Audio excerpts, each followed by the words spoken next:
Hey everyone, welcome back to the Modern Stacker, and in today's video I wanted to do something completely fun. And today we're going to actually look back at a TV show I used to watch back actually in kind of my college years, which was Futurama. So if you're not familiar with the show, this is actually kind of the brainchild of Matt Groening, who was he's responsible for the Simpsons show. So if you're at all familiar with the Simpsons, unless you've been hiding in a rock somewhere, Futurama was another show that he spun up, and when it was really initially released, I think it was in 1999. I think the show ran through 99 through 2012, 13. But initially, it didn't quite have much of a following. It was a little bit of it was a cult phenomenon that got the thing rolling. But very entertaining show. It has its moments. So. But whether or not this is up your alley or not, this does have to do with money. I promise it has to do with precious metals. So stick with me. This will get interesting. So there is an episode called A Fishful of Dollars. And this is what I wanted to talk to you about. So the plot is, after having their dreams taken over by an advertisement, the Planet Express crew, which is I think it was like a pizza delivery, intergalactic pizza delivery. That I think that's like who the crew worked for in the show. They take a trip to the local shopping mall, trying to buy the product that he saw in his dreams. Fry, who is this guy, there we go, realizes that he is broke. And at the same time, Bender, who is this guy, is arrested for shoplifting. He's a bit of a klepto. if you're at all familiar with the show, he's constantly getting himself into trouble. At this, anyway, as the crew scrounges up bail money, Fry notices the bank that he used to have an account with has remained in business. Now, the backstory behind the show is that Fry wakes up 1,000 years in the future, hence Futurama. And anyway, so this is like episode, was it 6? Yep, episode 6. So this is still early on in the season. So he's still like broke, right?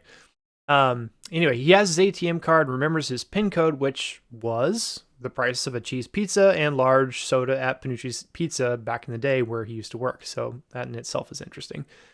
The account had 93 cents, right? 93 cents in 1999, but after accruing interest at 2.25% per year for 1,000 years, the balance is now $4.3 billion. Fry goes on a spending spree, buying weird stuff like Ted Danson's skeleton, antique robots, videotapes from past sitcoms, and the last known tin of anchovies, which is basically the rest of the plot of the show. Anyway, I won't spoil it. It's a classic episode, but punchline is I went and checked the math, right? I checked it by using Google, right? Was this right? So it seems like a ludicrous amount, but yeah, it's correct. So 93 cents, compounding interest, 2.25% over 1,000 years comes to roughly $4.3 billion. So congratulations to Futurama's writers. They actually got it correct. However, let's talk about all the assumptions that were taken wrong. And let's just use this. So we've all seen the "shut up and take my money" meme. This is, I think, probably the best example of Futurama. The humor in this show is great. But this underscores, I think, so many of our problems in today's society with our lack of understanding about money. Money versus currency. Now, that is a key distinction, and I hope those terms get ingrained into your vernacular because it's essential that you understand the difference. Currency is anything you can use to kind of trade for goods and services that is widely accepted. Money is something that has scarcity, that has value, that has some very specific characteristics like gold and silver and platinum, but precious metals, okay? This is money. This is currency. So just that's a key distinguisher. And going back to this example, right? So Fry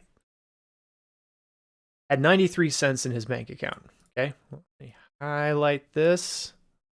Super simple highlighter. We'll make that green. Oh, I didn't do it. Okay, whatever. So 93 cents, okay? Compound interest. This is the next piece right here. We are now seeing interest rates go up. We see interest rates go down. We have even heard of talks about negative interest rates. So this in itself, a static, unchanging, unyielding 2.25% in a bank. He doesn't have this in like a CD or anything that's like, it's a bank. He has this, it's in his bank account. So unless his bank account is tied to something that's fixed, it's not going, this is going to be variable. So that in itself is wrong. So we can assume that that's incorrect too. The second thing is over 1,000 years, he comes back and his account has grown to this.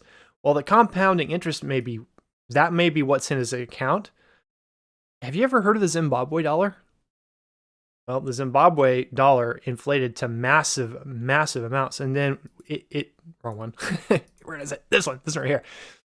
Reserve Bank is, this is $100 trillion from the Reserve Bank of Zimbabwe. Thanks to inflation, hyperinflation, their dollar was inflated to $100 trillion. This is the equivalent of $1.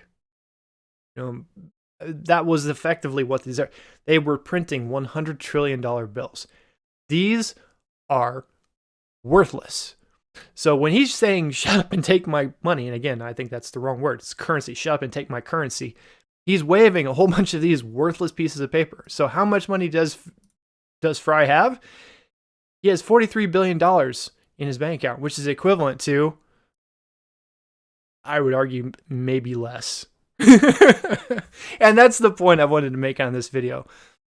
When you have a fiat-based currency, okay, that can be mass printed and hyperinflated to the point where you have something like the Zimbabwe note, this becomes completely worthless. So when we say somebody has like $4.3 billion in their account, whoop-de-doo, how much buying power does it have?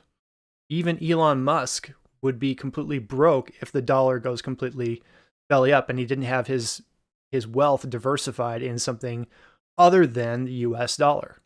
Something very important to consider. And for the record, smart money knows this. They already know, and they're already diversifying. The question is, do you know this? And are you doing something about it? Maybe precious metals is the way you're going to do this.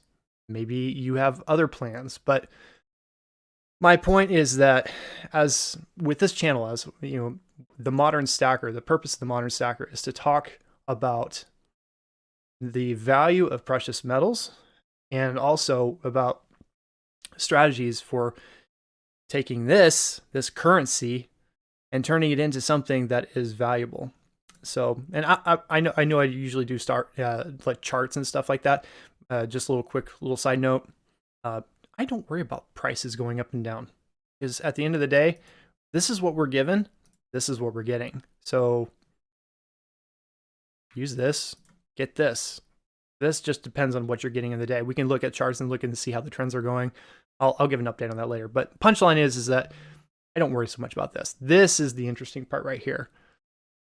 Are you using this, which is what they're giving you today, for your time and energy? And are you acquiring this or something else of value? That's the question. And I'm not a financial advisor. I'm just a dude on YouTube with a kind of an idea of helping you in your journey to understand this better. So hopefully this is helpful. And again, I remember enjoying the Futurama show and just really enjoying it. So hopefully you got some enjoyment out of this video too. If you did, hit the like button on the way out. It helps the YouTube algorithm.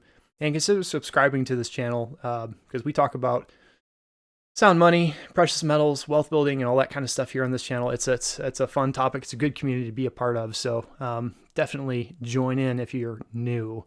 But in the meantime, thanks for watching. And I'd say Bender out, but I'm just going to say Modern Stacker out and keep on stacking. Talk to you later. Cheers.